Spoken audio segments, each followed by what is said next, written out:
सहाफियों सुन लो, मैं सियासत नहीं कर रहा, मैं हकीकी आजादी की जंग लड़ रहा हूं। मैं इन चोरों जिन्होंने 30 साल से इस मुल्क को लूटा है, मैं इनके खिलाफ हकीकी आजादी की जंग लड़ रहा हूं। मैं इस मुल्क में कानून की बालादस्ती की जंग लड़ रहा हूं। मैं इस मुल्क को वो मुल्क जिसका नजरिया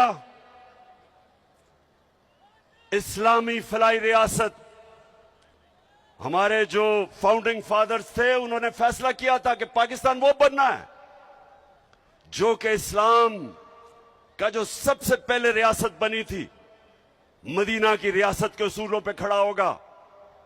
और वो रियासत ने इंसानों को आजाद किया था, इंसानों को हकीकी तौर पे आजाद किया था।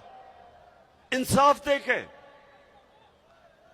कानून की बालादस्ती कायम करके, कानून की हुक्मरानी कायम करके, ताकत की हुक्मरानी खत्म करके उन्होंने माशरे में इंसाफ पैदा करके लोगों को आजाद किया था।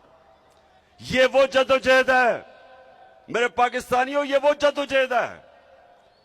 ये सैलाब के अंदर भी ये जदोजहद चली रहेगी, ये जंगों के अंदर भी जदोजहद रहेगी, ये कभी नहीं रुकने लगी जब तक हमें हकीकी तौर पे आजादी नहीं मिलेगी। और ये जो बल्कि ये पीडीएम, ये चोरों का जो ये टोला मुल्क पे मुसल्लत हुआ है, आप भी कान खोल के सुन लो। ये आपका प्रोपेगेंडा के जी जलसे कर रहा है, पॉलिटिक्स कर रहा है। कान खोल के सुन लो, ये मेरी हकीकी आजादी की जंग तब तक नहीं रुकेगी जब तक मैं इस मुल्क को तुम्हारे जैसे चोरों से आजाद नहीं करता।